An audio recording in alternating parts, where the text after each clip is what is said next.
সাধারণ সম্পাদক আমাদের সমাজের মাতৃকা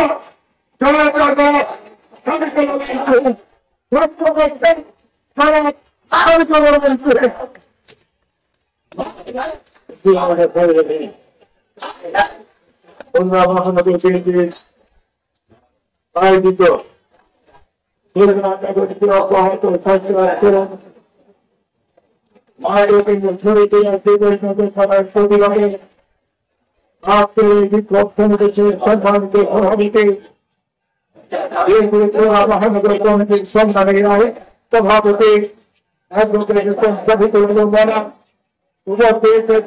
প্রিয় ভাই বোনরা,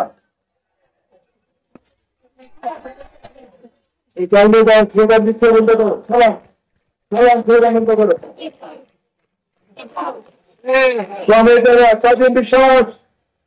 স্বাধীন বিশ্বাস স্লোগান বন্ধ করো।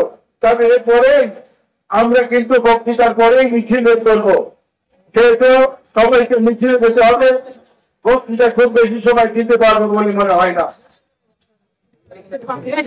আমরা লক্ষ্য করেছি 5 আগস্টের পরে খুলনা শহরে প্রায় 1 মাস খুলনায় প্রশাসন বলতে বলে কিছুই ছিল না, পুলিশ ছিল না, সিভিল প্রশাসন ছিল না। তখন খুলনায় কিন্তু হয় নাই। যখন পুলিশ বিভিন্ন জায়গায় তারা পড়তে শুরু করলো, শুরু করলো, তারপর থেকে আবার শুরু হয়ে গেল মাঠে তার খুনের ষড়যন্ত্র। আমরা লক্ষ্য করেছি, বারবার পুলিশকে বলেছি, খুলনায় মাদকের ষড়যন্ত্র, খুন হলে এই মাদকের ঘটনা হচ্ছে, খুন হলে অনেকের ঘটনা হচ্ছে, কিন্তু তার কোন ব্যবস্থা কেন হচ্ছে না? খুলনার পুলিশ প্রশাসন নির্বিকার কথা বলতে পারে না। আমরা জানি পুলিশের মধ্যে এখনো স্বৈরাচারের ঘোষণা অবস্থান করছে। তারা চান না বাংলাদেশে আইন শৃঙ্খলা পরিস্থিতি স্বাভাবিক থাকে।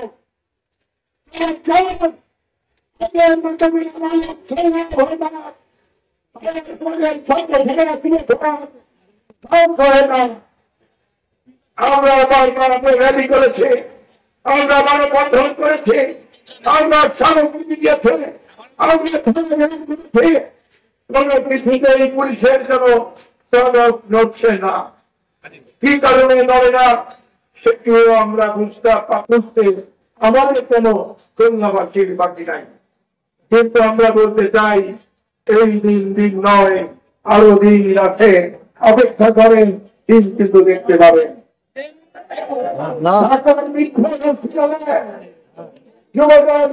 সোহাগ নিহত হয়েছে,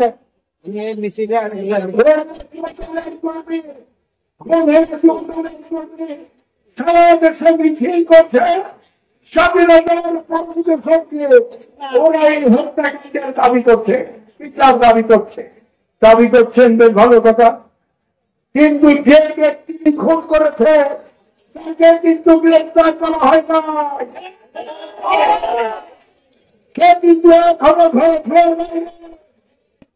জানতে চাই প্রশাসন গোয়েন্দা সংস্থা আপনারা কি চান? বাংলাদেশের মানুষ একটি নির্বাচন হচ্ছে, সেই মুহূর্তে বাংলাদেশে নির্বাচন ব্যবস্থাকে ধ্বংস করে একটি নির্বাচিত ব্যক্তি থেকে রাষ্ট্রীয় ক্ষমতা আনার একটা বিরাট ষড়যন্ত্র হচ্ছে। আমরা কিন্তু 17 বছর মাথা নত করি না। যে স্বপ্ন শিশুবাদী দেখছেন, আমাদের এই ধর্ম ব্যবসায়ীরা দেখছেন, আপনাদের স্বপ্ন কিন্তু বাস্তবে রূপ নেবে না। প্রধানমন্ত্রীকে ধন্যবাদ, ডিসেম্বরের মধ্যে নির্বাচনের সকল সরকার সম্পূর্ণ করতে বলেছেন, ধন্যবাদ জানাই। কিন্তু যখন নির্বাচনের মধ্যে ঘোষণার কোথায় বলা হয়েছে, তখন দেখছি ওই ধর্ম ব্যবসায়ীরা কমিটি বিভিন্ন দেখে নির্বাচন ব্যবস্থাকে আমরা বলতে চাই, খুন পৃথিবীর বিভিন্ন দেশে হয়ে থাকে। আইন শৃঙ্খলা পরিস্থিতির অবনতি ঘটনা বহু দেশেই ঘটে থাকে, এটি নতুন কিছু নয়। কিন্তু আমাদের বক্তব্য হচ্ছে, খুলনাকে টার্গেট করে কেন এই ধরনের ঘটনা ঘটেছে, সেটি হচ্ছে আমাদের প্রশ্ন। আজকে আমাদের জীবন নিয়ে আমরা শঙ্কিত। আমার আগের বক্তারা অনেক বাহিনীর জ্ঞানের কথা বলেছে, আমি না উল্লেখ করে অতি নষ্ট করতে চাই না। বলতে চাই, পুলিশ প্রশাসন অনেকেই কিন্তু তাদের সাথে কথা বলে, কিন্তু কেন গ্রেপ্তার করতে পারেন না, কেন গ্রেপ্তার হয় না, সেটি কিন্তু আমরা জানি না। পুলিশ প্রশাসন কেন্দ্র ঠান্ডাতে হচ্ছে, হচ্ছে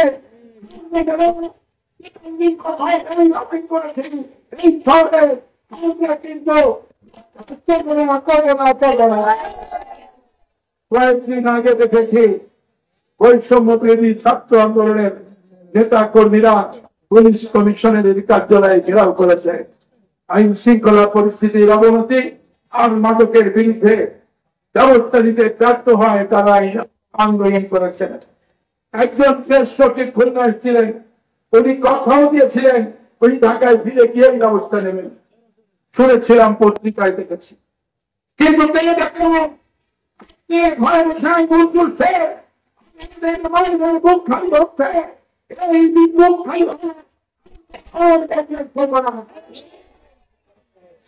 আজকে দেখলাম থেকে নাকি চিরুনি অভিযান শুরু হবে।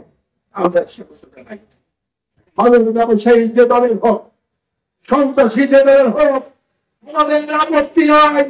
সন্ত্রাসী নষ্টবাদ নিজেই হোক, কিন্তু তাদের গ্রেপ্তার করে দেখাতে হবে। নামে আবার সতর্ক থাকতে হবে, যেন আপনারা দেখাবেন বিএনপির লোক ধরে নিয়ে বলবেন, অস্ত্র দিয়ে মাদক দিয়ে বলবেন বিএনপির অমুক লোক এর সাথে জড়িত, বিষয়টি কিন্তু স্বাভাবিকভাবে দেওয়া হবে না। আমি বলতে চাই, আমাদের দলের চিন্তা কর্মীরা আপনাদের সবাই সচেতন থাকবেন। বাংলাদেশ নিয়ে ষড়যন্ত্র হচ্ছে, এই বাংলাদেশ মুক্ত হচ্ছে সেই বাংলাদেশ লক্ষ্য রাখতে হবে। নির্বাচনের আগে আরেকটি ষড়যন্ত্র আঁকা হচ্ছে, কারণ তারা বুঝতে পেরেছে নির্বাচন হলেই তো বিএনপি ক্ষমতায় যাবে। তখন সরকারের কর্মকাণ্ডকে ব্যাহত করার চেষ্টা হচ্ছে। আমরা বলতে চাই, সরকারের মধ্যে